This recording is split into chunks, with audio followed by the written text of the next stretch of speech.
मेरे पापा परमवीर नामक पुस्तक का लोकार्पण आज आरएसएस प्रमुख मोहन भागवत ने किया। परमवीर चक्र विजेता अब्दुल हमीद पर रामचंद्रन श्रीनिवासन द्वारा रचित यह पुस्तक परमवीर चक्र विजेता अब्दुल हमीद के जीवनी पर आधारित है। इस पुस्तक को रामचंद्रन श्रीनिवासन ने उनके पुत्र जैनुल हसन के प्रेरणा से लिखा है। परमवीर चक्र विजेता अब्दुल हमीद के गांव दुल्लापुर के धामूपुर गांव के अब्दुल हमीद पार्क में पुस्तक का लोकार्पण किया गया। इस अवसर पर आरएसएस प्रमुख ने जीवन के प्राप्त होने का मकसद पर प्रकाश भी डाला है। वीर अब्दुल हमीद के ज्येष्ठ सुपुत्र देकर के सम्मानित मुख्य अतिथि एवं अध्यक्ष जी का अभिनंदन करेंगे, स्वागत करेंगे। डॉक्टर जावेद जी जो परमवीर चक्र विजेता आज के कार्यक्रम के मुख्य अतिथि और कार्यक्रम के अध्यक्ष महोदय का आप अभिनंदन करेंगे, स्वागत करेंगे।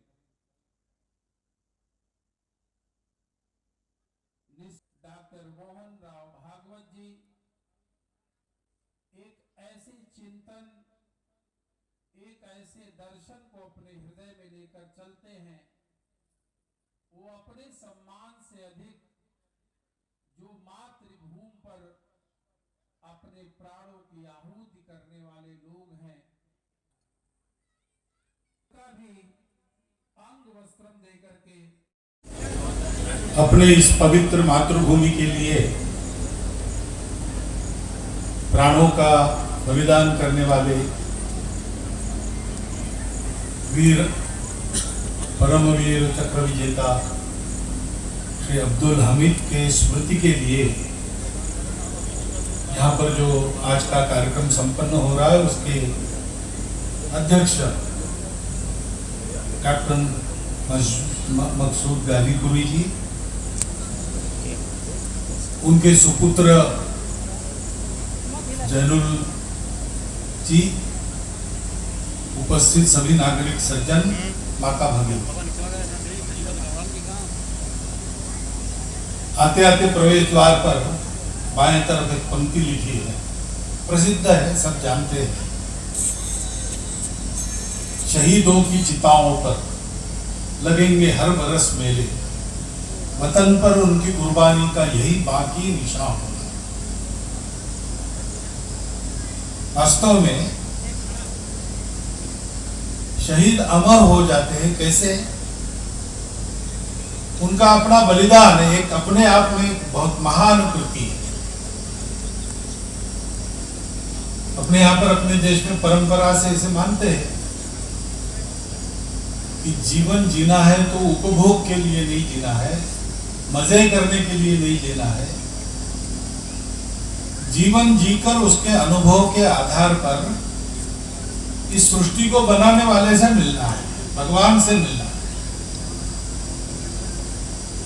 ये बहुत कठिन तपश्चर्या है, लेकिन कौन उसमें सफल होते हैं? तो अपने यहाँ ऐसे कहा गया, द्वाविमौ पुरुषौ लोके सूर्य मंडल भेदनो।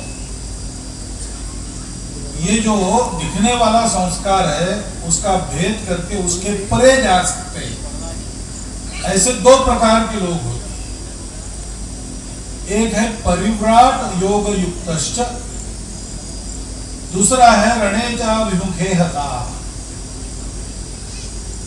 एक वो होता है कि जो योगी बनकर और सतत सक्रिय रहता है आत्म साधना में और लोक सेवा में, और दूसरा है रण में सत्य के लिए, न्याय के लिए पराक्रम पूर्वक सीने पर घाव झेलकर वहां पर अपनी आत्माहुति देने वाला।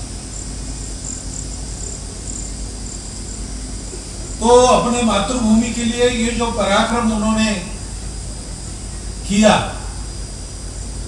कच्छ के रण में, उसके कारण अपने आप ही वो इस उत्तम गति के अधिकारी हो गए।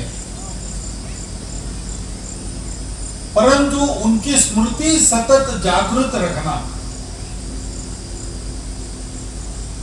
उस स्मृति को अपने मन में जागृत रखते हुए अपने जीवन को भी इसी प्रकार स्वार्थ को छोड़कर राष्ट्र के लिए लगाना।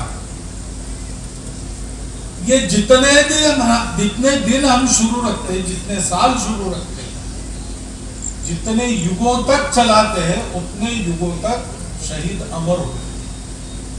देखिए, सबसे बड़ी बात यह है कि अब्दुल हामिद जो हैं वो इस देश के सुपुत्र हैं।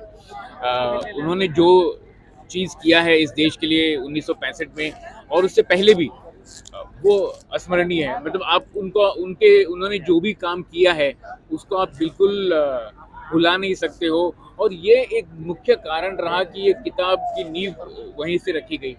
सबसे पहली बात जो है कि अगर आप अब्दुल हामिद की जो कहानी सुनोगे 1965 में, जिस तरह से उन्होंने पैटर्न टैंक्स का संहार किया, जिस तरह से वो अंग्रेजी में कहते हैं डेविड वर्सेस गोलियत वाली कहानी जो थी, उन्होंने इतने बड़े राक्षस का संहार किया।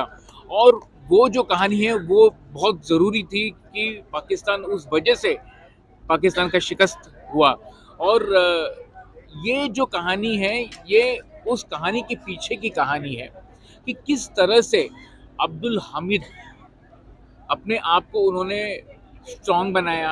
उनकी जो बचपन की कहानियां हैं, उनकी जो आर्मी में जाने की इच्छा है, जिस तरह से उनके आर्मी की ट्रेनिंग हुई, उसके बाद किस तरह से उन्होंने आर्मी में जाने के बाद भी गांव के बच्चों को ट्रेन किया, गांव के बच्चों में स्पोर्ट्स की और डिसिप्लिन की उन्होंने नींव रखी।